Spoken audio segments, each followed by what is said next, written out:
이른 아침, 포항 구룡포의 바닷가 마을. 거대한 태풍이 휩쓸고 지나간 자리는 여전히 축축한 습기로 가득했고, 짠내 섞인 바닷바람은 뼛속까지 시리게 불어왔습니다. 하늘은 금방이라도 다시 비를 쏟을듯 우중충했고, 희미한 햇살은 구름 뒤에 숨어버린 듯했습니다. 마을로 이어지는 흙길은 온통 진흙탕이었고 곳곳에 물웅덩이가 고여 있었습니다. 아이들은 흙투성이가 된 채로 학교를 향해 바쁘게 걸음을 재촉했고 주민들은 태풍에 망가진 그물을 손질하고 작은 배들을 정리하느라 분주했습니다. 비록 삶은 고단하고 힘들었지만 이곳 사람들은 다시 억척스럽게 삶을 일으켜 세우려는 강인한 의지로 가득 차 있었습니다. 그 순간 깡마른 체구의 거친 검은 머리카락을 가진 한 소년이 질퍽거리는 흙길을 걸어가고 있었습니다. 이 소년은 바로 곽도현, 가난하지만 누구보다 따뜻한 마음과 강인한 의지를 가진 아이였습니다. 도현이는 14살의 어린 나이로 마을 끝자락 바닷가 근처 달동네의 낡은 판잣집에서 어머니와 단둘이 살고 있었습니다. 햇볕에 그을린 피부와 푸석푸석한 머릿결, 하지만 눈빛만은 맑게 빛나는 도현이는 왜소한 체구였지만 고된 노동으로 인해 두 손에는 이미 거친 굳은 살이 박혀 있었습니다. 어머니 한혜숙 씨는 심한 심장병을 앓고 있어 차가운 온돌방에 누워 약으로 하루하루를 버텨야 했습니다.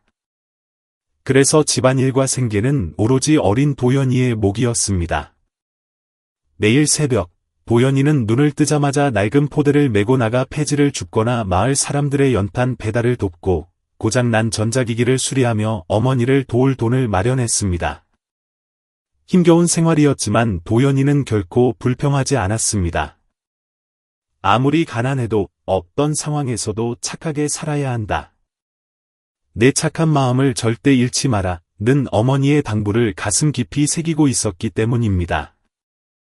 그날 아침, 날이 밝자마자 도현이는 낡은 포대를 메고 마을 길을 따라 소주병과 맥주캔, 버려진 물건들을 주웠습니다. 그러던 중, 무거운 짐을 실은 리어카를 힘겹게 끌고 진흙길을 지나가는 마을 어르신 오 할머니를 보게 되었습니다. 도현이는 주저없이 달려가 할머니를 도왔습니다. 아무런 대가도 바라지 않는 순수한 마음이었습니다. 이미 지친 몸이었지만 도현이는 힘든 진흙길을 다 지날 때까지 묵묵히 리어카를 밀어드렸습니다. 오 할머니는 미소를 지으며 도현이의 어깨를 토닥였습니다. 아이고, 착한 녀석. 너는 반드시 나중에 복을 받을 게다. 집으로 돌아오는 길, 도현이는 해변에 버려진 찢어진 그물 조각들을 발견했습니다. 도현이는 그물을 주워 꼼꼼히 손질하기 시작했습니다. 어머니의 약값을 위해 한 푼이라도 더 벌어보려는 마음, 그리고 쓸 수 있는 물건을 낭비하고 싶지 않은 마음 때문이었습니다. 이는 단순히 돈을 벌기 위한 행동이 아니라 도현이의 알뜰하고 따뜻한 성품을 보여주는 것이었습니다. 도현이는 절대 낭비하는 법이 없었고 자신이 할 수 있는 한 최선을 다해 가족을 돌보고 남을 도우려 했습니다. 돌아오는 길에 도현이는 길가 은행나무 아래 웅크리고 앉아있는 한 할머니를 발견했습니다. 샛노란 은행잎 아래 흠뻑 젖은 채 앉아있는 할머니는 낡은 우비를 입고 있었고 헝클어진 머리의 얼굴은 매우 수척해 보였습니다. 초조한 눈빛으로 주위를 두리번거리는 모습이 마치 길을 잃은 사람처럼 보였습니다. 도현이는 낯선 분이라 잠시 망설였지만 그냥 지나칠 수 없어 예에 바르게 다가가 고개를 숙이며 물었습니다. 할머니, 괜찮으세요? 제가 도와드릴까요? 여명자 할머니는 고개를 들어 도현이를 바라보았습니다. 흐릿한 눈빛이었지만 도현이를 보자 안도하는 듯 미세하게 고개를 끄덕였습니다. 아무 말도 하지 않았지만 그 눈빛은 고마움을 전하고 있었습니다. 도현이는 할머니에 대해 아무것도 몰랐지만 공경에 처한 사람을 그냥 지나칠 수 없는 착한 심성 때문에 발걸음을 뗄 수 없었습니다. 할머니에게 무엇이 필요한지는 정확히 몰랐지만 도현이는 진심을 다해 돕기로 결심했습니다. 마침내 비가 그치고 무거운 구름 뒤로 희미한 아침 햇살이 비치기 시작했습니다.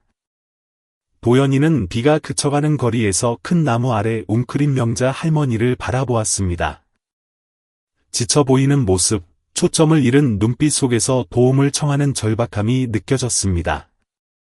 도연이는 잠시 주저했지만 어려운 사람을 만나면 정성껏 도와라. 선행은 돌고 돌아 반드시 너에게 돌아온단다. 라던 어머니의 말씀을 떠올렸습니다. 도연이는 조심스럽게 다가가 부드럽게 물었습니다. 할머니, 몸이 많이 안 좋아 보이세요. 저희 집에 가셔서 잠시 몸 좀 녹이실래요? 명자 할머니는 바로 대답하지 못하고 멍하니 도연이를 바라보다가 잠시 후 힘없이 고개를 끄덕였습니다. 도연이는 할머니를 부축해 일으켜 세우고 무릉덩이가 고인 진흙탕 길을 조심스럽게 걸었습니다. 도연이는 할머니가 너무 힘들지 않도록 배려하며 발걸음을 옮겼습니다. 할머니의 거친 숨소리와 이마에 맺힌 식은땀에 도연이는 더욱 걱정이 되었지만 침착함을 잃지 않고 인내심 있게 걸었습니다. 집에 도착한 도연이는 할머니를 집 안의 유일한 낡은 요 위에 앉혔습니다. 낮은 나무 탁자와 요 한 장뿐인 초라한 집이었지만 내부는 깔끔하고 정돈되어 있었습니다. 도연이는 낡은 베개를 할머니 머리 밑에 받쳐드리고 유일한 이불을 덮어드렸습니다. 임기척의 어머니 해숙씨가 방에서 나오려 하자 도연이는 어머니가 더 편찮으실까봐 얼른 쉬시라고 말씀드렸습니다. 그리고는 재빨리 연탄불을 피워 냉기를 없애고 할머니를 위해 묽은 죽을 끓이기 시작했습니다. 타오르는 불꽃이 차가운 집안에 따스한 온기를 전했습니다. 도연이는 쌀을 씻어 냄비에 넣고 물을 끓이며 할머니를 바라보았습니다. 그 고요한 순간 도연이의 선한 마음이 집안을 가득 채우는 듯했습니다. 따뜻한 온돌 바닥의 온기가 전해지자 명자 할머니는 조금 기운을 차렸습니다.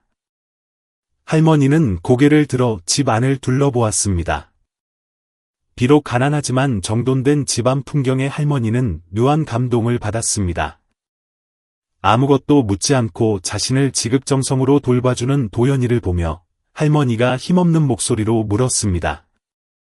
이해야, 너도 살기 힘들 텐데 왜 굳이 이 늙은이를 도와주는 거니? 내 형편도 넉넉지 않아 보이는데. 도연이는 죽을 저으며 미소 지었습니다. 그냥 할머니께서 도움이 필요해 보이셔서요. 어머니께서 도울 수 있을 때 도우라고 가르치셨거든요. 그 소박하지만 진심 어린 대답에 명자 할머니는 말문이 막혔습니다. 이렇게 가난한 소년이 어쩌면 이토록 넓은 마음을 가질 수 있을까? 할머니는 감동 어린 눈빛으로 도연이를 바라보며 가족에 대해 물었습니다. 도연이는 주저하지 않고 자신의 이야기를 들려주었습니다. 동해바다에서 조업 중 태풍으로 돌아가신 아버지, 그 충격으로 남겨진 자신과 어머니의 힘겨운 삶에 대해 이야기했습니다. 어머니는 몸이 많이 약하시지만 항상 저를 응원해 주세요. 어머니는 아무리 힘들어도 바르게 살아야 한다고 하셨어요. 도연이의 눈은 빛났지만 그 안에는 숨길 수 없는 슬픔이 서려 있었습니다. 명자 할머니는 그 이야기를 들으며 가슴 한구석이 뭉클해짐과 동시에 부끄러움을 느꼈습니다. 자신은 부유하게 살았지만 도연이처럼 소박하고 진실한 마음을 잃어버린 채 살아왔기 때문입니다. 그때 도연이가 막 끓인 죽을 들고 돌아섰을 때 갑자기 명자 할머니가 심하게 몸을 떨더니 얼굴이 창백해지며 바닥으로 쓰러졌습니다. 놀란 도연이가 다급하게 할머니의 어깨를 흔들었습니다. 할머니! 할머니! 정신 차리세요. 하지만 아무런 반응이 없었습니다. 도연이는 겁에 질려 어머니를 바라보았습니다. 아픈 몸을 이끌고 일어난 어머니가 다급하게 말했습니다. 엄기석 아저씨 댁으로 뛰어가렴. 그분이라면 도와주실 거야. 도연이는 곧장 빗길을 뚫고 미친 듯이 달렸습니다. 도와주세요. 사람이 쓰러졌어요. 가슴 속에는 할머니가 잘못되면 어쩌나 하는 공포가 가득했습니다. 오로지 할머니를 살려야 한다는 생각뿐이었습니다. 명자 할머니는 미동도 없이 누워 있었고 도연이는 빗속을 뚫고 달렸습니다. 심장이 터질 듯 뛰었지만 멈출 수 없었습니다. 진흙탕 길을 지나 엄기석 씨의 집으로 달려간 도연이는 숨이 턱끝까지 차올라 소리쳤습니다. 기석 아저씨. 할머니가 쓰러지셨어요. 평소 남 돕기를 좋아하는 엄기석 씨는 도연이의 사색이 된 얼굴을 보고 두말 없이 따라 나섰습니다. 집에 도착한 기석 씨는 즉시 응급처치를 시작했고 혈자리를 눌러가며 할머니를 살피더니 잠시 후 할머니가 의식을 되찾았습니다. 할머니가 정신을 차리자 엄기석 씨는 깜짝 놀라며 할머니를 알아봤습니다. 명자 할머니는 인근 포항 시내에서 큰 수산물 유통업을 하던 유명한 분이었습니다. 도연이는 영문을 몰랐지만 할머니가 깨어난 것만으로도 안도했습니다. 기석 씨가 부드럽게 물었습니다. 사모님, 어쩌다 이 험한 날씨에 여기까지 오셔서 이런 봉변을 당하셨습니까? 명자 할머니는 힘없는 목소리로 대답했습니다. 옛 고향 생각이 나서 왔다가 갑작스러운 비에 길을 잃고 휴대폰 배터리마저 나가버렸지 뭐요. 엄기석 씨는 더 이상 묻지 않고 도연이를 보며 말했습니다. 할머니를 댁까지 모셔다 드리자. 기석 씨는 시내에서 택시를 불렀고 도연이와 함께 할머니를 부축해 차에 태웠습니다. 가는 내내 도연이는 할머니의 상태를 살폈습니다. 할머니, 좀 괜찮으세요? 어디 아프신 데는 없나요? 도연이의 진심 어린 눈빛에 할머니는 가슴이 뭉클해져 아무 말도 할 수 없었습니다. 진흙투성이에 낡은 슬리퍼를 신은 도연이는 자신의 모습은 아랑곳하지 않고 오로지 할머니만 걱정했습니다. 할머니가 외로움을 느끼지 않도록 계속 말을 건넸습니다. 마침내 택시가 고급 주택가에 있는 명자 할머니의 큰 저택 앞에 멈췄습니다. 아들 여진성, 45세, 씨가 뛰어나와 어머니의 모습을 보고 놀라며 엄기석 씨와 도연이에게 연신 고개를 숙여 감사 인사를 했습니다. 안락한 가죽 소파에 앉아 안정을 취한 명자 할머니는 도연이를 바라보며 감동 섞인 목소리로 말했습니다. 이야, 어린 녀석이 겁도 없이 낯선 노인을 집에 들이다니 귀찮지 않았니? 도연이는 쑥스러운 듯 웃으며 대답했습니다. 그냥 도와드려야겠다는 생각뿐이었어요, 할머니. 그리고 만약 제 어머니가 밖에서 어려움을 겪으신다면 누군가 저처럼 어머니를 도와주길 바라는 마음으로요. 그 소박하지만 묵직한 대답에 명자 할머니는 눈시울이 붉어졌습니다. 할머니는 도연이의 손을 꼭 잡고 그 맑은 눈을 바라보며 그동안 앞만 보고 달려오느라 잊고 살았던 소중한 가치를 이 어린 소년에게서 배웠다는 생각에 깊은 감사를 느꼈습니다. 엄기석 씨와 도연이가 돌아간 후 명자 할머니는 오랫동안 멍하니 앉아 있었습니다. 으리으리한 집, 넘쳐나는 살림살이가 오늘따라 낯설고 불편하게 느껴졌습니다. 겉은 화려하지만 속은 텅 빈 것 같은 자신의 삶과 달리 가난하지만 꽉 찬 마음을 가진 도연이의 모습이 자꾸만 떠올랐습니다. 평생 사업을 하며 사람을 의심하고 계산적으로 살아온 자신이 부끄러웠습니다. 할머니는 도연이를 도와야겠다는 강한 끌림을 느꼈습니다. 이것은 단순한 보답이 아니라 자신의 지난 삶을 반성하고 바로잡을 기회처럼 느껴졌습니다. 도연이가 돌아가던 뒷모습, 낡아 빠진 슬리퍼를 끌고도 당당하고 밝았던 그 모습이 창밖 너머로 아른거렸습니다. 할머니는 속으로 다짐했습니다. 내 인생에 후회가 많지만 이번만큼은 정말 의미 있는 일을 해야겠다. 할머니는 아들 진성 씨를 불러 무언가를 은밀히 지시했습니다. 아들은 어머니의 뜻밖의 제안에 놀란 표정이었지만 어머니의 결연한 눈빛에 압도되어 아무 말도 할 수 없었습니다. 할머니를 모셔다 드리고 돌아온 후 도연이의 일상은 다시 예전과 똑같이 흘러갔습니다. 매일 새벽 낡은 포대를 메고 나가 폐지를 주었습니다. 발은 아프고 몸은 고달했지만 도연이의 마음은 꺾이지 않았습니다. 얇은 이불을 덮고 누운 어머니는 창호지 문 너머로 보이는 아들의 뒷모습을 보며 안타까움과 사랑이 뒤섞인 눈빛을 보냈습니다. 어머니는 아들이 부디 더 나은 삶을 살기를 간절히 기도했습니다. 도연이는 피곤했지만 미래에 대한 희망을 놓지 않았고 자신의 노력이 헛되지 않을 것이라 믿었습니다. 새벽 공기를 가르며 도연이는 오늘도 묵묵히 걷습니다. 인적 드문 마을 길을 지나 바닷가에 도착하면 파도에 떠밀려온 플라스틱 병과 캔, 쓰레기들이 널려 있습니다. 도연이는 허리를 숙여 하나하나 줍습니다. 마을 사람들은 맨발로 억척스럽게 일하는 도연이를 보며 혀를 차기도 하고 안쓰러워하기도 했습니다. 개 중에는 빈 병이나 박스를 챙겨주는 이들도 있었지만 도연이는 결코 먼저 도움을 요청하지 않았습니다. 그저 묵묵히 자신의 일을 해낼 뿐이었습니다. 고된 하루를 보내고 집으로 돌아오면 고작 몇천 원, 라면 몇 개를 살 수 있는 돈이 모였습니다. 하지만 도연이는 그 돈을 모두 모아 어머니의 약값을 마련했습니다. 집에 돌아온 도연이는 주변을 정리하고 어머니를 살폈습니다. 어머니는 지친 눈으로 아들을 바라보며 힘겹게 미소 지었습니다. 도연아, 너무 무리하지 마라. 엄마가 살아있는 건 다 내 덕분이다. 도연이는 어머니를 안심시키려 밝게 웃었습니다. 걱정 마세요. 제가 다 알아서 할게요. 하지만 도연이의 마음속은 약값과 병원비 걱정으로 까맣게 타들어가고 있었습니다. 매일매일이 벼랑 끝에 서 있는 듯한 기분이었지만 도연이는 포기할 수 없었습니다. 도연이가 명자 할머니를 도운 이야기는 마을에 아름아름 퍼졌습니다. 많은 이들이 도연이를 칭찬했지만 심술궂은 방상철 씨 같은 사람은 비아냥거렸습니다. 그 녀석, 사람들 관심 좀 끌어보려고 쇼하는 거야. 누가 돈을 주면 좋아서 그러겠지. 도연이는 그런 말들을 들었지만 대꾸하지 않았습니다. 그저 묵묵히 자신의 일을 할 뿐이었습니다. 이웃집 신미경 아주머니만이 도연이를 다독였습니다. 도연아, 사람들 말에 신경 쓰지 마라. 넌 내가 옳다고 생각하는 대로 살면 돼. 도연이는 웃으며 고개를 끄덕였지만 오해를 받는다는 사실에 마음 한구석이 쓰라렸습니다. 나날이 어머니의 약값 압박은 심해졌습니다.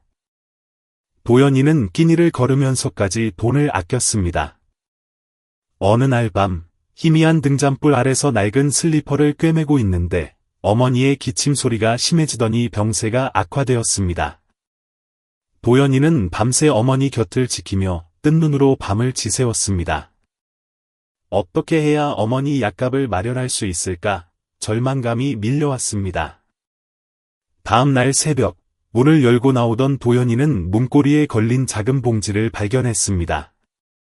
안에는 쌀과 김치, 그리고 현금 30만 원 정도가 들어 있었습니다. 편지 한 장 없었습니다. 도연이는 기쁘기보다 당황스러웠습니다. 누가 이런 걸 두고 갔지? 일하지 않고 얻은 건 받을 수 없어. 도연이는 출처를 알 수 없는 물건은 함부로 받지 말라던 어머니의 가르침을 떠올리며 고민에 빠졌습니다. 마음속 갈등 끝에 도연이는 이 돈을 쓰지 않고 보관하기로 했습니다. 스스로 해결 방법을 찾기로 한 것입니다. 그날 밤, 도연이는 잠든 어머니 곁에서 깊은 한숨을 내쉬었습니다. 어둠 속에서 낡은 슬리퍼를 고치며 스스로에게 물었습니다. 내일은 더 많이 일해야 해. 하지만 엄마가 낫지 않으면 어떡하지? 삶의 무게가 너무나 무거웠습니다. 어린 소년이 감당하기엔 너무나 가혹한 현실이었지만 도연이는 이를 악물었습니다. 폐지를 줍고 어머니를 돌보는 고단한 일상이 계속되던 어느 날, 이웃 신미경 아주머니의 다급한 목소리가 들렸습니다. 도연아, 큰일 났다. 마칠성 씨네 배가 침몰했어. 도연이는 하던 일을 멈추고 달려갔습니다. 무슨 일이에요, 아주머니? 미경 아주머니는 울면서 말했습니다. 태풍 때 파도에 휩쓸려 배가 가라앉았대. 칠성 씨네 식구들 이제 밥줄이 끊겨서 어쩌면 좋니? 마을 어부 마칠성 씨는 그 작은 배 하나로 아내와 두 아이를 먹여 살리고 있었습니다. 현장에 가보니 마칠성 씨는 술병을 옆에 둔 채 넋이 나가 있었고 가족들은 울고 있었습니다. 도연이는 마칠성 씨 옆에 다가가 조용히 물었습니다. 아저씨, 배를 고칠 방법은 없나요? 칠성 씨는 절망적인 표정으로 고개를 저었습니다. 당장 먹고 살 돈도 없는데 무슨 수로 배를 고치겠니? 이제 다 끝났다. 집으로 돌아온 도연이는 어머니 약값으로 모아둔 깡통을 꺼냈습니다. 꼬깃꼬깃한 지폐들. 도연이는 한참을 고민했습니다. 하지만 어려운 사람을 도우면 하늘이 널 돕는 어머니의 말씀을 떠올리며 결단을 내렸습니다. 도연이는 약 20만 원이 든 돈 뭉치를 들고 마칠성 씨에게 갔습니다. 아저씨, 이거 얼마 안 되지만 배 수리하는데 보태세요.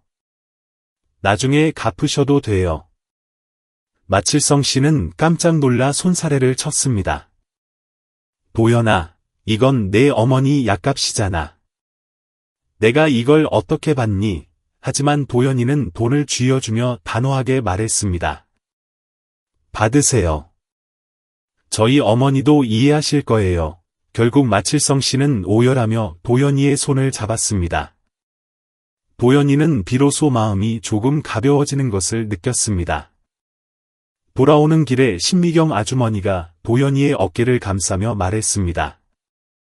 도연아, 넌 정말 특별한 아이야. 내 착한 마음은 언젠가 꼭 보답받을 거야. 도연이는 덤덤하게 대답했습니다. 보답을 바라고 한 게 아니에요.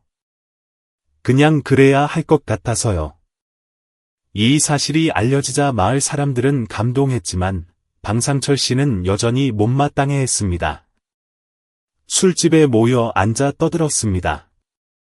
저 녀석 또 쉬하는구만. 지 주제에 누굴 도와? 분명 뒤에서 누가 도와주니까 저러는 거겠지. 그런 험담이 도연이의 귀에도 들어왔지만 도연이는 묵묵히 견뎠습니다. 그날 밤 어머니 곁에 앉아 도연이는 속으로 생각했습니다. 내가 잘못한 걸까? 남을 돕는 것도 이렇게 눈치를 봐야 하는 건가? 하지만 도연이는 흔들리지 않기로 했습니다. 한편 명자 할머니는 집으로 돌아온 후에도 도연이 생각을 떨칠 수 없었습니다. 그 낡은 방에서 끓여준 죽 한 그릇, 진심 어린 걱정, 그리고 자신의 약값까지 털어 이웃을 도왔다는 소식까지. 할머니는 죄책감과 부끄러움에 잠을 이룰 수 없었습니다. 나는 평생을 나만 알고 살았는데 저 어린아이는, 할머니는 자신의 풍요로운 삶이 부끄러웠습니다. 명자 할머니는 엄기석 씨를 집으로 초대해 도연이에 대해 자세히 물었습니다. 그 아이, 정말 그렇게 어렵게 사나요? 기석 씨는 도연이의 효심과 희생, 그리고 마을에서의 평판에 대해 자세히 이야기해 주었습니다. 신미경 아주머니를 통해서도 도연이가 겪고 있는 현실적인 어려움과 사람들의 오해에 대해 듣게 되었습니다. 할머니는 결심했습니다. 도연이를 도와야 한다고. 하지만 자존심 강한 소년에게 상처를 주지 않고 또 마을 사람들의 구설수에 오르지 않게 돕는 방법이 필요했습니다. 아들 진성 씨는 반대했습니다. 어머니, 세상 모든 불쌍한 사람을 다 도울 순 없어요. 어머니 건강이나 챙기세요. 하지만 명자 할머니는 단호했습니다. 그 아이를 보고도 모른 척한다면 내 남은 생이 지옥 같을 게다. 결국 할머니는 아무도 모르게 도연이를 도울 계획을 세웠습니다. 할머니는 믿을 만한 지인에게 편지를 썼습니다. 자신의 정체를 드러내지 않으면서 도연이와 어머니에게 가장 필요한 도움을 줄 수 있는 아주 은밀하고도 확실한 방법을 준비하기 시작했습니다. 명자 여사는 편지를 접으며 속으로 생각했습니다. 이 아이가 전혀 눈치채지 못하게 이 일을 처리해야 해. 하지만 이건 단지 시작일 뿐이야. 그녀의 눈빛은 희망으로 반짝였지만 한편으로는 걱정도 가득했습니다. 이 결정이 도연의 인생을 송두리째 바꿀 수도 있겠지만 과연 이것이 옳은 일일까요? 명자 여사가 남몰래 사람을 시켜 도연에 대해 알아보고 난 후 이야기는 마을로 퍼져나갔습니다. 개중에는 명자 여사의 관심에 감동하는 사람들도 있었지만 상철 씨처럼 도연을 시기하던 일부 사람들은 의심을 품기 시작했습니다. 평소 도연을 눈의 가시로 여기던 상철 씨는 이 기회를 틈타 도연의 평판을 깎아내릴 헛소문을 퍼뜨리려 했습니다. 도연은 여전히 평소와 다름없는 삶을 살고 있었지만 마음 한구석에는 불안감이 자리 잡았습니다. 사람들의 수군거림은 점차 마음의 짐이 되어 도연은 이 소용돌이에서 어떻게 빠져나가야 할지 막막하기만 했습니다. 어느 날 오후 마을 입구의 주막에 사람들이 모여들자 상철 씨는 분란을 일으킬 기회를 놓치지 않았습니다. 그는 거만한 표정으로 명자 여사가 도연을 도와준다는 사실에 대해 떠벌리기 시작했습니다. 다들 이상하다고 생각하지 않아? 명자 여사처럼 부유한 분이 왜 저런 찢어지게 가난한 고물상 녀석한테 관심을 갖겠어? 그 속내를 누가 알겠어? 상철 씨의 말은 금세 사람들의 이목을 끌었고 주변 사람들도 덩달아 수군대기 시작했습니다. 혹시 도연이가 명자 여사 눈에 들려고 무슨 짓을 한 건 아닐까? 겉보기엔 가난해도 속은 약삭빠른 놈일지 누가 알아? 하지만 모두가 동조한 것은 아니었습니다. 언제나 도연을 감싸주던 신미경 씨는 이렇게 반박했습니다. 속 좁은 사람들이나 그런 생각을 하죠. 도연이가 얼마나 착한 아이인지 다들 알잖아요. 그럼에도 불구하고 소문은 마을 전체로 퍼져나갔고 도연은 점점 더 고립되는 기분을 느꼈습니다. 도연은 고물을 줍던 중 우연히 마을 사람들이 하는 이야기를 듣게 되었습니다. 저 녀석 분명 무슨 꿍꿍이가 있을 거야. 명자 여사가 할 일이 없어서 쟤한테 신경을 쓰겠어. 그는 아무 말 없이 고개를 숙인 채 묵묵히 걸음을 옮겼지만 마음은 천근만근 무거웠습니다. 사람들의 험담은 마치 그간의 모든 노력이 오해받는 것 같다 그를 지치게 만들었습니다. 집에 돌아오자 도연의 어머니가 걱정스러운 눈빛으로 아들을 바라보았습니다. 도연아, 무슨 일 있니? 오늘따라 안색이 어두워 보이는구나. 도연은 억지 미소를 지으며 대답했습니다. 전 괜찮아요, 어머니. 좀 쉬고 올게요. 하지만 도연의 마음속에는 사람들의 험담이 가시처럼 박혀 괴로웠고 자신이 마을 분란의 중심이 된 것 같다 죄책감마저 들었습니다. 그는 스스로에게 물었습니다. 내가 뭘 잘못한 걸까? 사정을 알게 된 신미경 씨가 도연을 찾아왔습니다. 그녀는 도연을 다독였습니다. 도연아, 남들이 하는 말에 신경 쓰지 마라. 그 사람들은 너를 잘 모르지만 아줌마는 알아.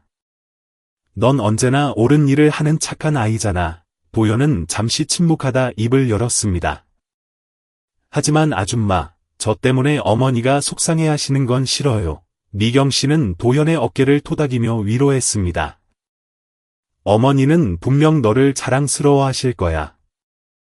못된 사람들 말 때문에 기죽지 마. 도연은 미경 씨에게 감사 인사를 전했지만 여전히 마을의 분위기가 걱정되었습니다. 그는 이런 헛소문들이 결국 어머니에게 상처가 될 수 있다는 것을 알고 있었기 때문입니다. 다음 날 오후, 도연은 길에서 우연히 상철 씨와 마주쳤습니다. 상철 씨는 도연에게 모욕을 줄 기회를 놓치지 않았습니다. 그는 경멸하는 태도로 쏘아붙였습니다. 이 녀석아, 그렇게 착한 첩폼 잡으면 부자가 될 줄 아냐? 꿈 깨라. 오르지 못할 나무는 쳐다보지도 말라고 했어. 그러다 크게 다친다. 도연은 화가 났지만 침착함을 잃지 않고 대답했습니다. 저는 잘못한 게 없고 아저씨 동정 따위도 필요 없어요. 상철 씨는 비웃으며 자리를 떴지만 그의 행동은 도연에게 더 큰 압박감을 주었습니다. 도연은 속으로 생각했습니다. 어떻게 해야 이 비난들로부터 벗어날 수 있을까? 그날 밤, 도연은 어머니 곁에 앉아 낡은 자루를 기우고 있었습니다. 호롱불 빛이 그의 얼굴을 비추자 도연의 눈빛에서 결연함이 엿보였습니다. 도연은 스스로에게 다짐했습니다. 그런 말들에 무너질 수는 없어. 내가 올바르게 살기만 한다면 아무도 나를 깎아내릴 수 없을 거야. 그는 어떤 확신이 섰지만 구체적으로 무엇을 해야 할지는 아직 막연했습니다. 도연은 그저 성실하게 일하고 자신에게 떳떳하게 사는 것만이 이 모든 시련을 이겨낼 방법임을 깨달았습니다. 도연이 헛소문으로 고통받고 있다는 사실은 기석 씨를 통해 명자 여사의 귀에도 들어갔습니다. 자신의 선의가 오해를 낳고 있다는 소식에 명자 여사는 슬픔과 분노를 동시에 느꼈습니다. 그녀는 헛소문에 개의치 않고 공개적으로 도연을 돕기로 결심했습니다.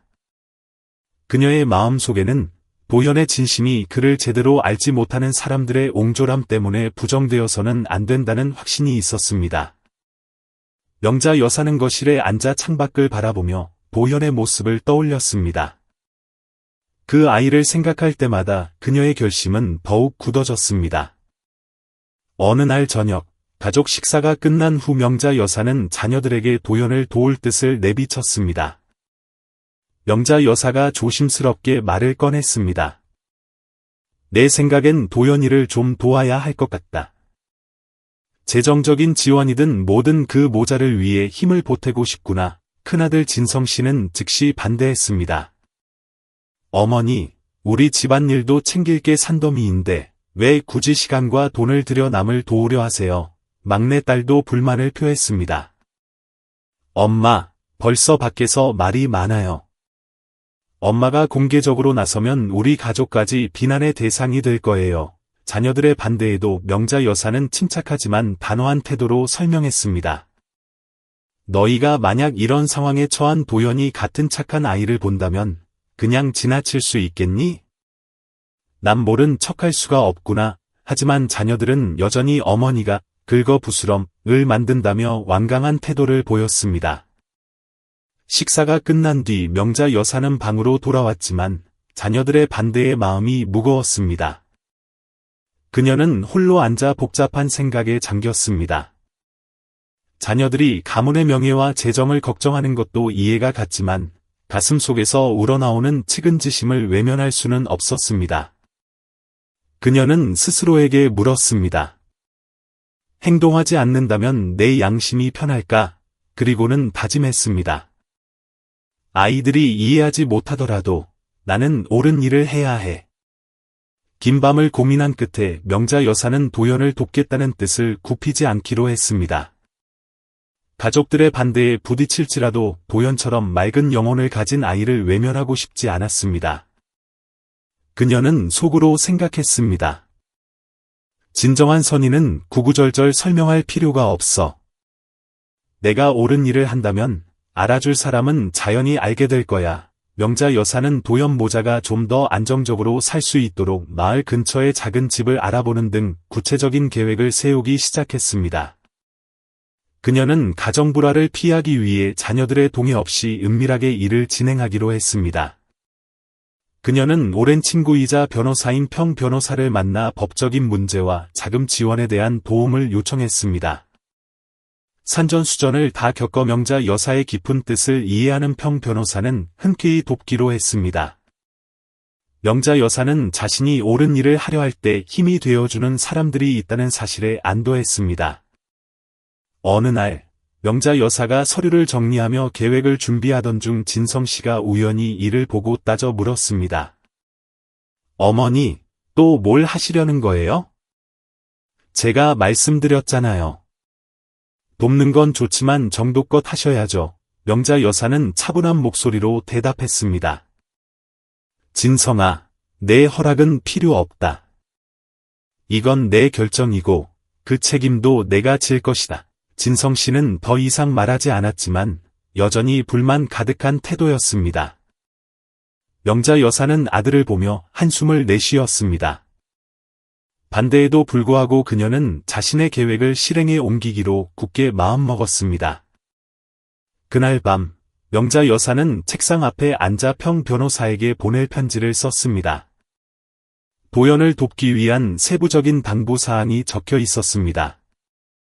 그녀는 도연이 좋은 일을 누릴 자격이 있는 아이라 생각했습니다.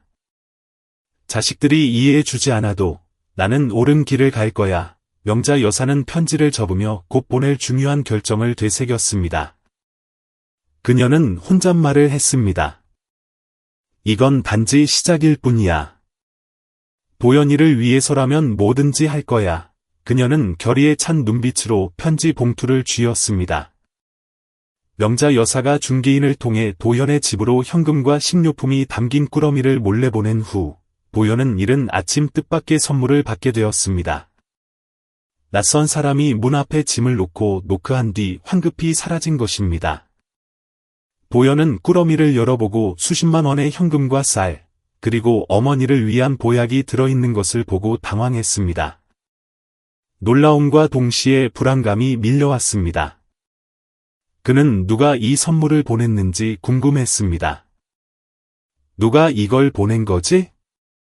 왜 이름도 남기지 않고 도와주는 걸까? 도연은 식탁 위에 놓인 선물 꾸러미를 멍하니 바라보며 머릿속이 복잡해졌습니다. 출처를 알 수 없는 도움을 받는 것이 왠지 빚을 지는 것 같다 두려웠습니다.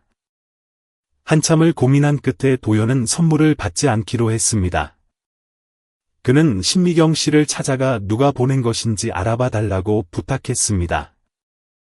누가 보냈는지도 모르는데 덜컥 받을 순 없어요. 만약 그분이 도움이 필요한 거라면 제가 직접 은혜를 갚고 싶어요. 미경 씨는 도연을 대견하면서도 안타까운 눈빛으로 바라보았습니다. 넌 정말 효심 깊고 자존심도 강한 아이구나. 하지만 도연아, 때로는 도움을 받아들이는 법도 배워야 한단다. 미경 씨의 격려에 도연은 죄송스럽고 고마운 마음이 들었지만 여전히 출처불명의 도움을 받는 것이 꺼림칙했습니다. 도연이 선물 문제로 고민하고 있을 때 엎친 데 덮친 격으로 어머니의 병세가 악화되었습니다. 기침이 멈추지 않았고 호흡 곤란으로 괴로워하셨습니다. 도연은 뜬 눈으로 밤을 새우며 어머니 곁을 지켰습니다. 어머니는 아들을 바라보며 힘없는 목소리로 말했습니다. 도연아, 난 괜찮다. 너무 걱정하지 마라. 내가 잘 사는 모습만 보면 난 그걸로 좋게. 도연은 입술을 꽉 깨물며 가슴이 찢어지는 듯한 아픔을 느꼈습니다.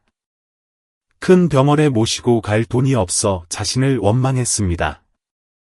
무력감이 그를 덮쳤습니다. 하지만 그는 어머니를 살리기 위해 무엇이든 하겠다고 다짐했습니다. 도연은 집에 남은 돈이 될 만한 물건들을 팔기로 했습니다. 그 중에는 낡은 램프와 어머니가 아끼던 라디오도 포함되어 있었습니다. 어머니, 제가 어떻게든 꼭 낫게 해드릴게요. 도연의 눈빛에 결연한 의지가 서렸습니다. 도연은 막다른 골목에 몰린 기분이었습니다. 마을 사람들의 험담, 어머니의 병환, 그리고 익명의 선물에 대한 고민이 그를 짓눌렀습니다. 그는 밤하늘의 별을 올려다보며 혼자 되뇌었습니다. 어떻게 해야 하지? 도움을 거절한 내가 너무 고집스러운 걸까? 머릿속이 엉망진창이었습니다. 혼자서 모든 것을 감당해야 할지, 아니면 주변의 도움을 받아들여야 할지 알 수 없었습니다. 그때 신미경 씨가 먹을 것을 좀 챙겨와 도연을 찾았습니다. 그녀는 어머니의 상태를 보고 도연에게 조언했습니다. 도연아, 내 자존심도 중요하지만 지금은 어머니를 생각해야 해. 가족을 위해선 모든 걸 내려놓아야 할 때도 있는 법이야. 도연은 아무 대답도 하지 못했지만 마음속에는 거친 파도가 일렁였습니다. 자존심과 어머니에 대한 사랑 사이에서 갈등하고 있었습니다. 그날 밤 어머니 곁에 앉아 도연은 미경 씨의 말을 곱씹었습니다. 그는 어머니가 치료받을 수만 있다면 자존심 따위는 버리겠다고 맹세했습니다. 하지만 그 선물을 누가 보냈는지는 꼭 알아내야 해. 다음 날 아침, 도연은 누가 선물을 보냈는지 찾아내어 해결책을 찾기로 마음먹었습니다. 더 이상 불확실함 속에 살 수 없었습니다. 어머니를 구하기 위해 행동해야 했습니다. 그러나 도연이 미처 움직이기도 전에 갑작스러운 재난이 닥쳤습니다. 하늘이 어두워지더니 거센 바람이 불어오며 대형 태풍이 마을을 덮칠 기세였습니다. 도연이 밖을 내다보니 검은 먹구름과 함께 숨막히는 공기가 밀려왔습니다. 그는 서둘러 집 안으로 들어가 창문을 단속하고 태풍에 대비했습니다. 어머니는 침대에 누워 불안한 눈빛으로 아들을 바라보았습니다. 태풍은 맹렬한 기세로 몰아쳤습니다. 바람이 울부짖고 장대비가 쏟아지자 도현의 작은 집은 요동쳤습니다. 도현은 문을 꽉 잡고 버텼지만 자연의 힘을 당해낼 수는 없었습니다. 빗물이 집 안으로 들이닥쳤습니다. 도현은 급히 어머니의 라디오와 낡은 옷가지 등 중요한 물건을 챙겼습니다. 하지만 그 순간 강풍의 지붕이 날아가 버렸고 집은 물에 잠기며 무너져 내리기 시작했습니다. 도현은 잃어버린 것들을 생각할 겨를도 없이 빗속에서 어머니를 부축해 밖으로 뛰쳐나왔습니다. 근처에 버려진 튼튼한 창고를 찾아 피신했습니다. 어머니는 도현의 품 안에서 떨며 계속 기침을 했고 기력은 점점 쇠약해져 갔습니다. 태풍이 지나간 후 도현은 처참하게 무너진 집을 바라보았습니다. 모든 것이 폐허가 되었습니다. 그는 망연자실했지만 어머니 앞이라 눈물을 꾹 참았습니다. 어머니, 우리 다시 시작해요. 도현은 속으로 다짐했습니다. 남은 잔해를 치우던 중 어머니가 갑자기 정신을 잃고 쓰러졌습니다. 도현은 당황하여 주변에 도움을 요청했습니다. 신미경 씨가 달려왔고 급히 구급차를 불러 도현과 함께 포항의 큰 병원으로 어머니를 이송했습니다. 종합병원 의사는 어머니의 상태가 위중하여 당장 심장 수술을 하지 않으면 생명이 위험하다고 진단했습니다. 하지만 수술비는 수천만 원에 달했고 도현이 평생 일해도 모으기 힘든 큰돈이었습니다. 도현은 출구가 없는 미로에 갇힌 것 같았습니다. 어머니는 어떻게 되는 거지? 내가 무슨 수로 그 큰돈을 구한단 말인가? 도현은 속으로 절규하며 눈물을 쏟았습니다. 중환자실에 누워 계신 어머니 곁에서 도현은 수만 가지 생각에 잠겼습니다. 어떻게 해야 하나? 어머니를 어떻게 살리지? 그는 자신이 거절했던 익명의 선물을 떠올렸습니다. 후회와 자책감이 밀려왔습니다. 그때 그 선물을 받았다면 어머니를 살릴 수 있었을까? 도현은 가슴이 미어지는 듯했습니다. 그때 신미경 씨가 다가와 조용히 말했습니다. 도현아, 무너지지 마라. 내가 마음을 열고 도움을 청한다면 어머니를 살릴 방법이 있을지도 몰라. 도현은 아무 말도 하지 않았지만 그의 눈빛에는 희미한 희망의 빛이 서렸습니다. 때로는 타인의 도움을 받는 것이 삶을 구원하는 길이 될 수도 있다는 미경 씨의 말이 따스하게 다가왔습니다. 그날 밤, 도현은 미경 씨의 말을 깊이 생각했습니다. 어머니를 살리기 위해서라면 자존심이라도 굽히겠다고 다짐했습니다. 하지만 적어도 누가 도와주는지는 알아야 도현은 더 이상 자책만 하며 주저앉아 있을 수 없음을 깨달았습니다. 어머니를 도운 은인을 찾아야 했습니다. 다음 날 아침, 도현은 미경 씨에게 말했습니다. 아줌마, 제가 틀렸어요. 어머니를 살리기 위해서라면 뭐든지 하겠어요. 제 자존심 같은 건 중요하지 않아요. 새벽의 어스름한 빛 속을 걸어가는 도현의 뒷모습에서 결연한 의지가 느껴졌습니다. 이야기는 희망과 시련이 공존하는 새로운 국면으로 접어들었습니다. 도현이 어머니를 살리기 위해 도움을 구하기로 결심한 직후 마을의 뜻밖의 구호 차량 행렬이 나타났습니다. 요란한 경적 소리가 고요했던 마을을 뒤흔들었습니다. 사람들이 웅성거리며 모여들었고 선두에 선 고급 승용차에서 명자 여사가 내리자 모두가 놀라움을 감추지 못했습니다. 사람들은 수년 전 마을을 떠났던 그 부유한 여인을 단번에 알아보았습니다. 도현은 군중 속에 서서 놀라움과 호기심 어린 눈으로 그 광경을 지켜보았습니다. 명자 여사의 등장은 마을 전체를 술렁이게 했습니다. 수수한 차림이었지만 그녀의 기품은 감출 수 없었습니다. 그녀를 따르는 직원들은 쌀, 라면, 생수, 의약품 등 구호 물품을 한가득 싣고 있었습니다. 그녀는 태풍 피해 상황을 묻기 시작했습니다. 눈에는 걱정이 가득했지만 말투는 차분했습니다. 고향에 큰 태풍이 왔다는 소식을 듣고 돕고 싶어 왔습니다. 제 작은 정성이니 부담 갖지 말고 받아주세요. 몇몇 사람들은 그녀의 관심에 감동하며 놀라워했습니다. 명자 여사는 정말 좋은 분이야.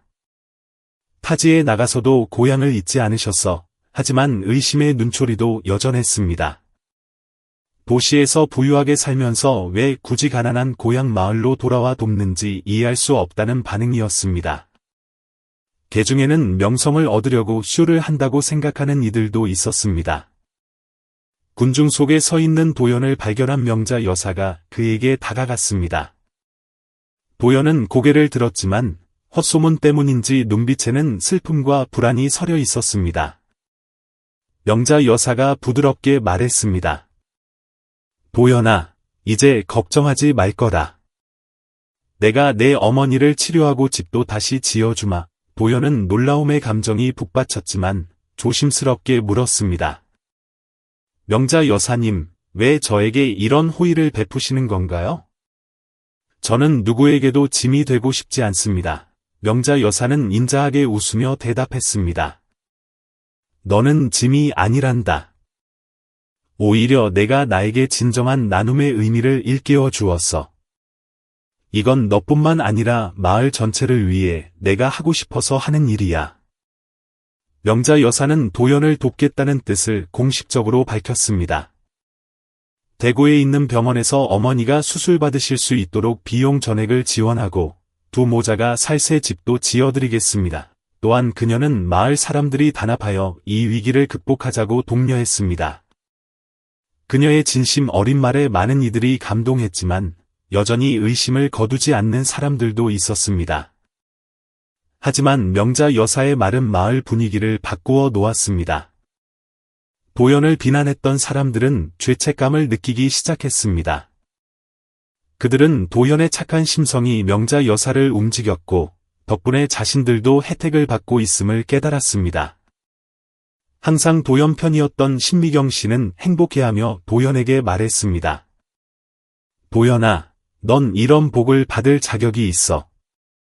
주눅 들지 말고 당당해지렴. 도연은 그 말에 위로를 받았지만 마음 한구석은 여전히 무거웠습니다.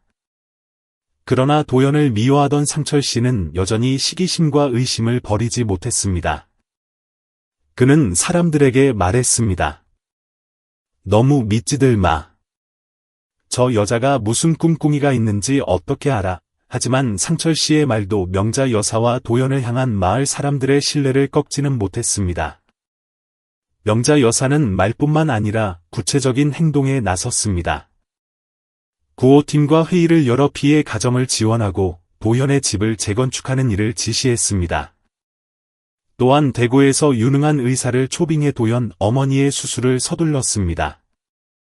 업무를 처리하러 가기 전 명자 여사는 도연을 찾아와 말했습니다. 도연아, 나를 믿으렴. 모든 게 잘 될 거야. 이건 내가 지고 싶은 책임이고 내 마음이 시켜서 하는 일이란다.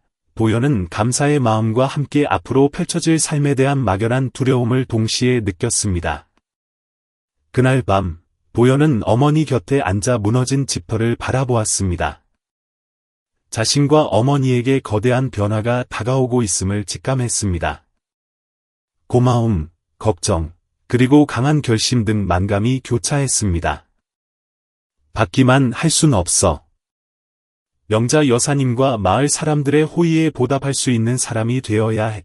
그의 눈빛이 결의로 빛났습니다. 미래에 대한 희망이 피어오르고 있었습니다. 도연의 인생은 이 순간부터 완전히 달라질 것입니다. 명자 여사가 수술비 전액 지원과 집 재건축을 약속하자 도연은 감사하면서도 몹시 당황스러웠습니다. 어머니를 제 손으로 돌보겠다고 다짐해왔던 터라 명자 여사 같은 분이 왜 자신을 돕는지 이해할 수 없었습니다. 어둠 속에서 손전등 불빛이 도연의 얼굴을 비추자 그는 스스로에게 물었습니다. 도움을 받는 게 내 자존심을 버리는 일일까? 이 질문이 머릿속을 맴돌았습니다. 결국 도연은 명자 여사를 찾아가 자신의 솔직한 심정을 털어놓기로 했습니다.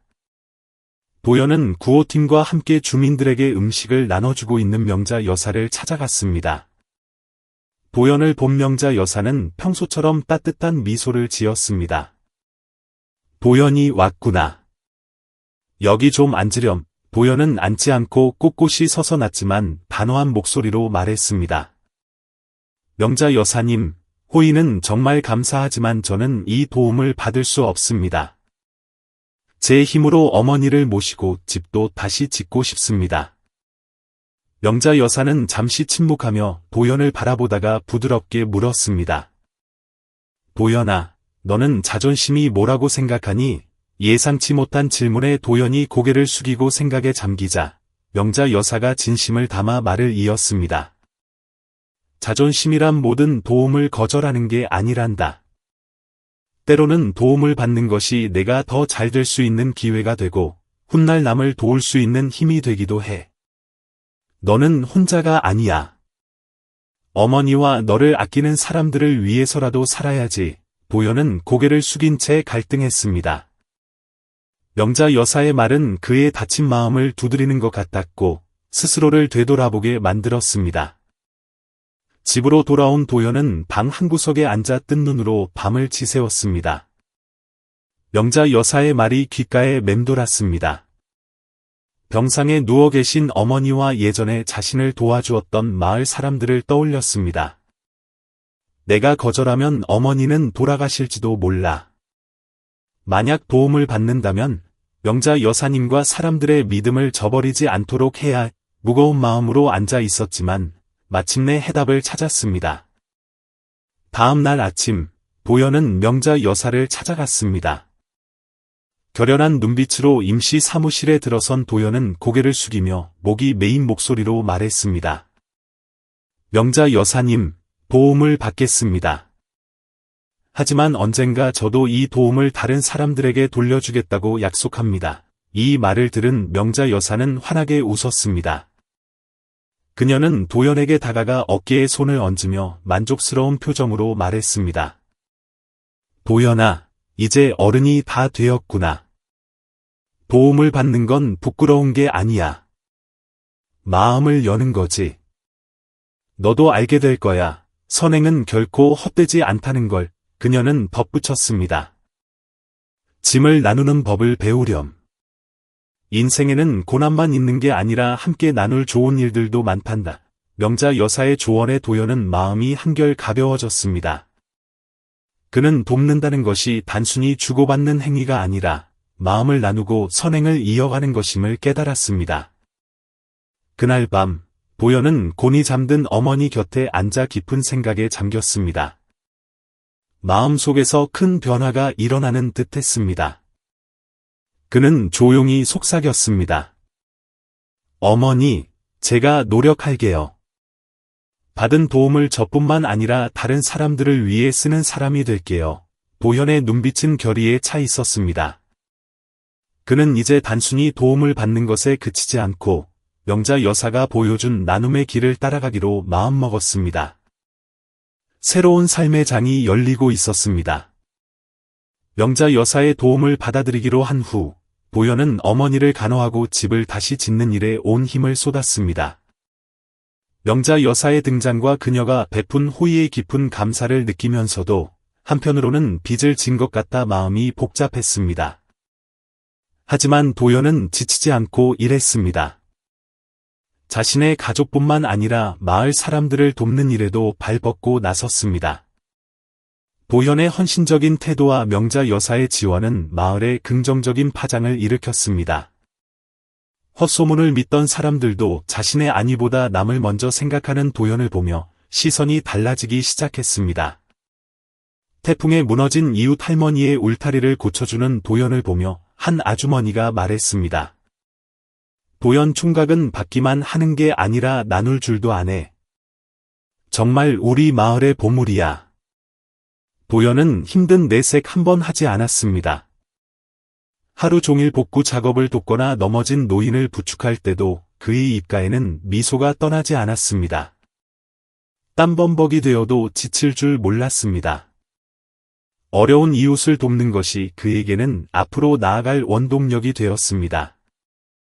구룡포 작은 어촌 마을 사람들은 이제 도연을 진정한 마을의 일원이자 선행의 본보기로 여기게 되었습니다. 마을 사람들의 마음이 바뀌자 상철 씨는 소외감을 느끼며 양심의 가책을 받기 시작했습니다. 도연이 관심을 끌려고 쇼를 한다고 비난했던 자신의 과거가 부끄러워졌습니다. 어느 날 밤 아내와 함께 앉아있던 상철 씨가 조용히 털어놓았습니다. 내가 틀렸던 것 같아. 도연이는 내가 생각했던 그런 놈이 아니야.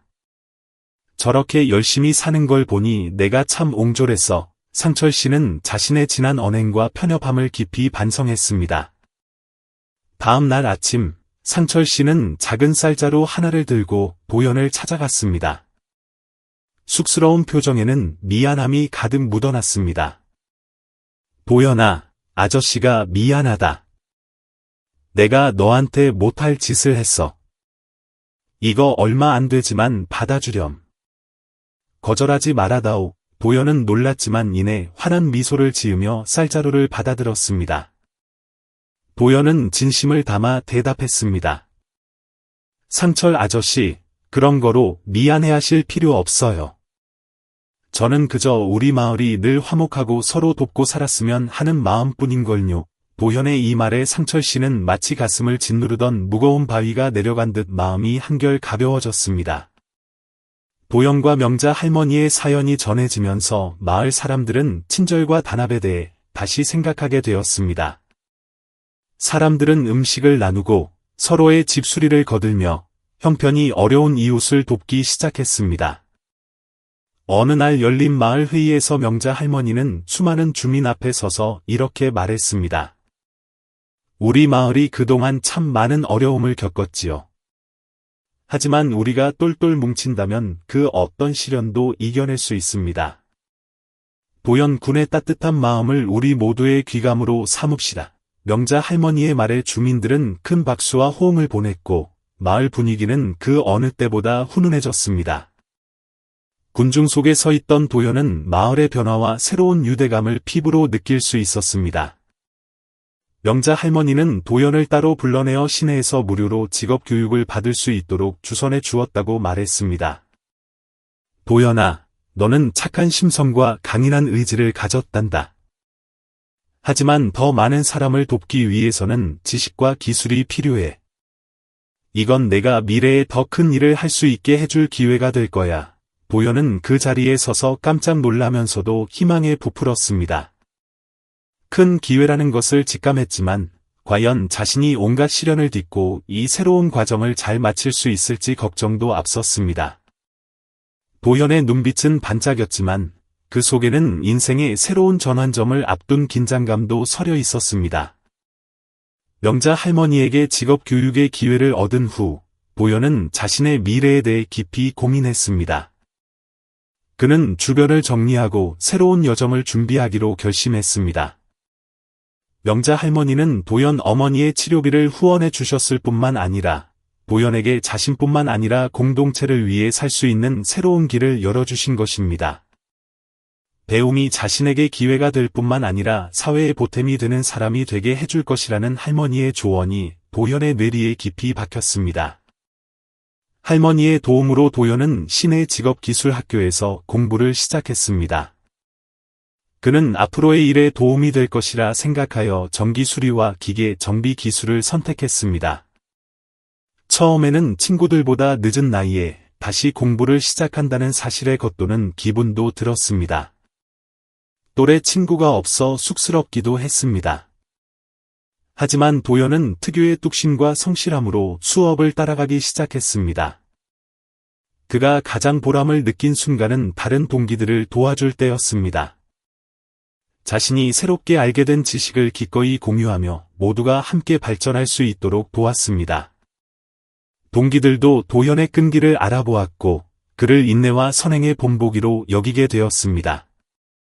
한 동기는 이렇게 말했습니다. 도연 씨는 정말 항상 노력하고 절대 포기하지 않네요. 우리한테 정말 큰 자극이 돼요. 도연은 가슴이 따뜻해졌습니다. 그동안 겪었던 고난들이 인내심이라는 귀한 교훈을 주었고 이제 그 교훈으로 타인에게 영감을 주고 있다는 사실을 깨달았기 때문입니다. 도연이 학업에 매진하는 동안 어머니는 명자 할머니의 도움 덕분에 수술을 받고 점차 건강을 회복하고 있었습니다. 도연은 틈나는 대로 어머니를 간병하며 모든 게 다 잘 될 거라고 용기를 북돋아 주었습니다. 어머니는 도연이 병문안을 올 때면 엷은 미소를 지으며 말했습니다. 우리 아들, 정말 장하다.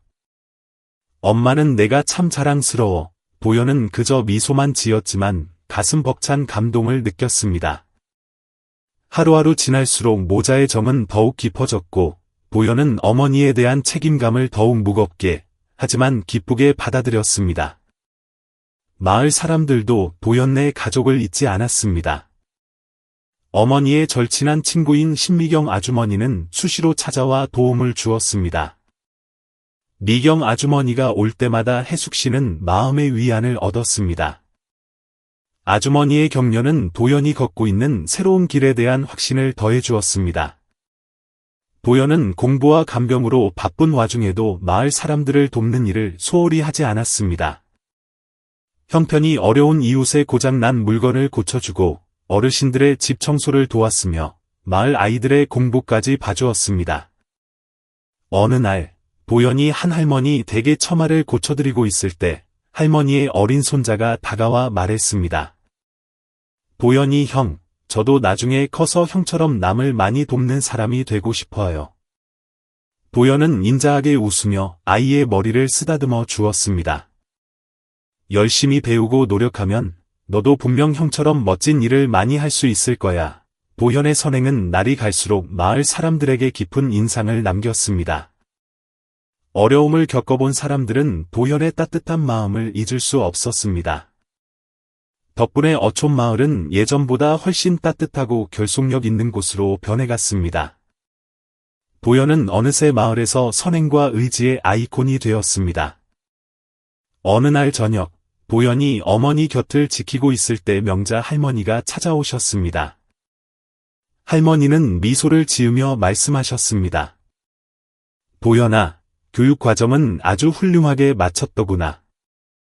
이제 너에게 좀 더 큰 제안을 하나 하고 싶다.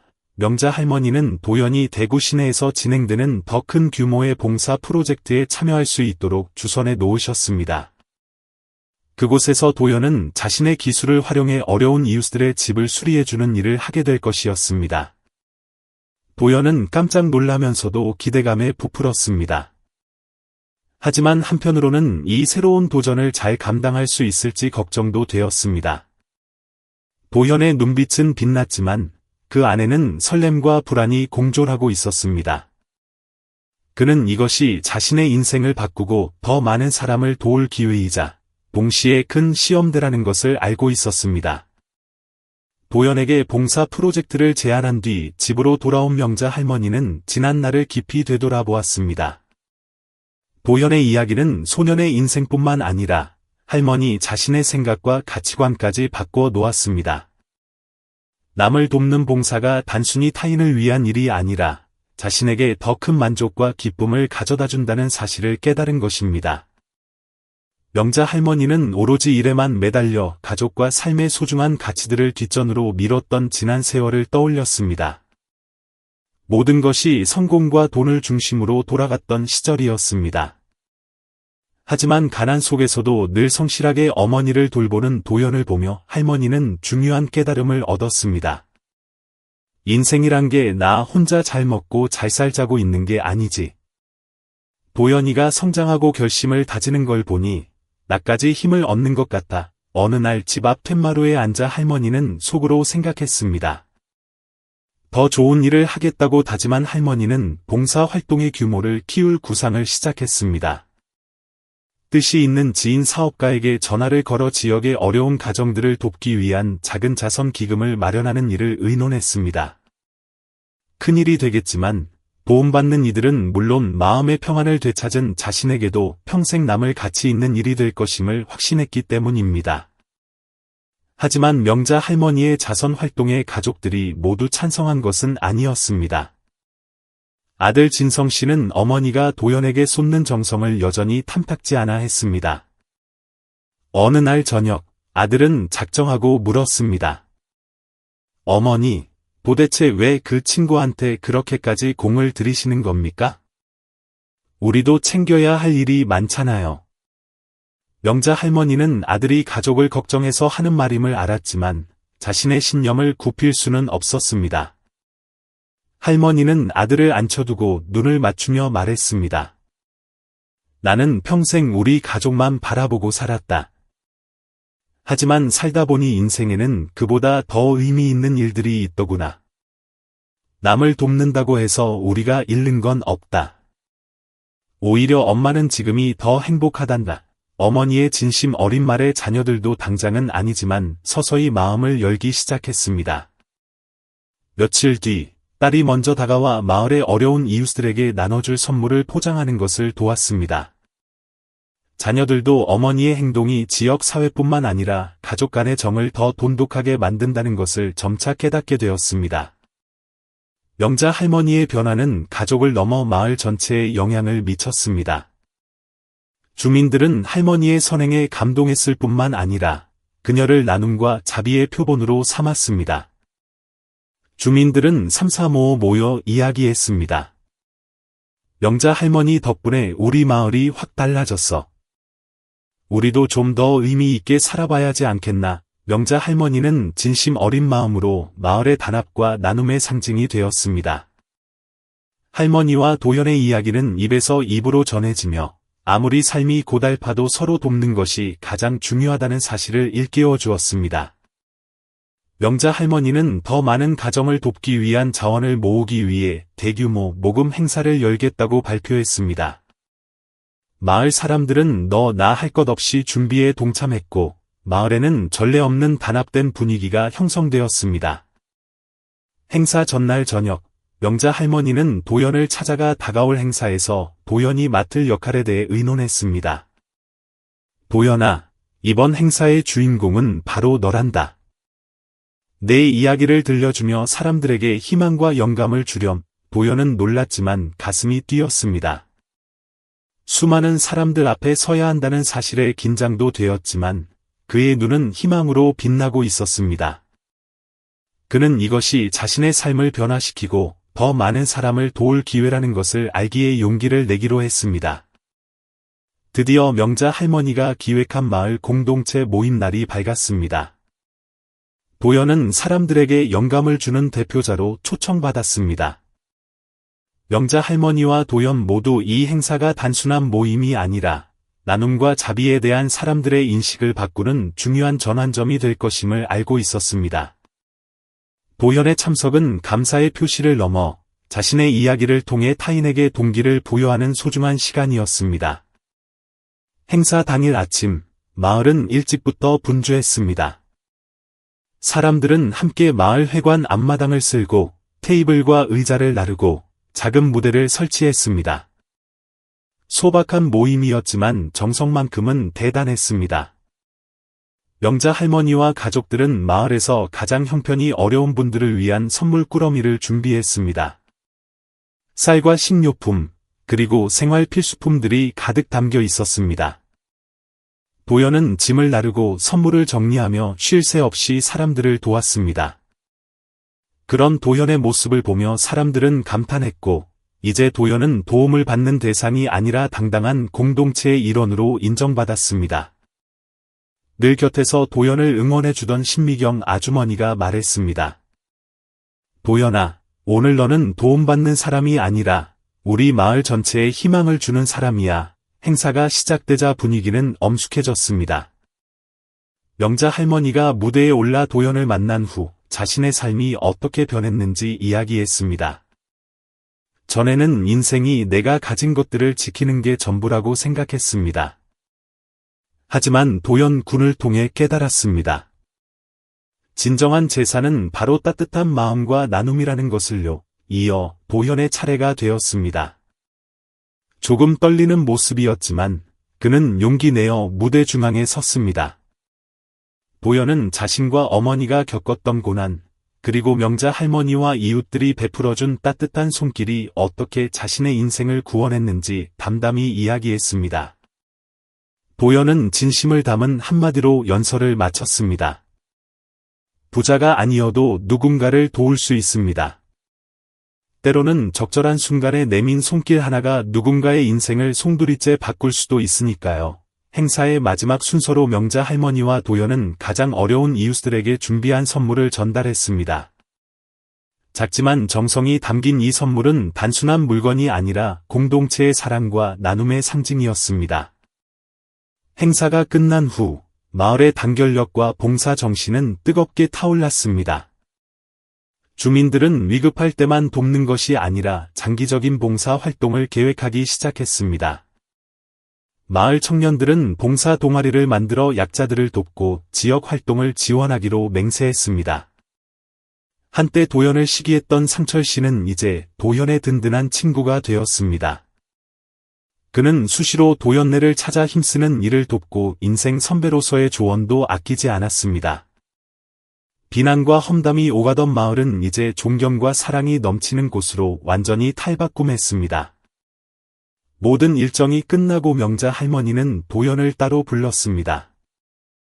도연아, 오늘 정말 잘했다. 그런데 나는 내가 앞으로 있을 더 큰 자선 계획에도 함께해 주었으면 좋겠구나.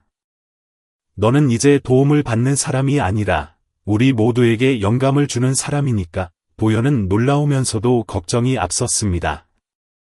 인생을 바꿀 큰 기회이자 계속해서 남을 도울 수 있는 길이었지만 과연 해낼 수 있을까 하는 두려움도 있었기 때문입니다. 하지만 도연의 눈은 희망으로 빛나고 있었습니다. 앞길이 쉽지는 않겠지만 끈기와 명자 할머니의 지지가 있다면 해낼 수 있을 것 같았습니다. 나 자신뿐만 아니라 우리 모두를 위해 더 멋진 일을 해낼 수 있다는 자신감이 차올랐습니다. 해낼 수 있어. 사람들의 믿음을 저버리지 않을 거야. 우리는 지금까지 역경을 딛고 진정한 나눔의 가치를 찾은 도연과 명자 할머니의 여정을 함께 지켜보았습니다. 도연의 이야기는 물질적인 풍요보다 진실한 마음과 타인에 대한 관심이 얼마나 중요한지 우리에게 보여줍니다. 명자 할머니가 깨달았듯 선행은 결코 낭비가 아니며 남을 돕는 것은 결국 삶의 의미를 찾는 길이자 나 자신을 돕는 일입니다. 여러분은 우리 공동체 안에서의 도움에 대해 어떻게 생각하시나요? 도연과 명자 할머니처럼 사랑과 연대의 정신을 퍼뜨리기 위해 우리는 무엇을 할 수 있을까요? 또, 때로는 나중에 더 큰 도움을 주기 위해 기꺼이 도움을 받는 용기도 필요하지 않을까요? 여러분의 소중한 생각을 댓글로 남겨주세요. 도연과 명자 할머니가 전해준 교훈에 대해 어떻게 느끼셨는지 듣고 싶습니다. 오늘 이야기가 가슴에 와닿았다면 앞으로 전해드릴 더 감동적이고 인간미 넘치는 이야기들을 놓치지 않도록 구독과 좋아요 부탁드립니다. 시청해주셔서 감사합니다. 다음 영상에서 뵙겠습니다.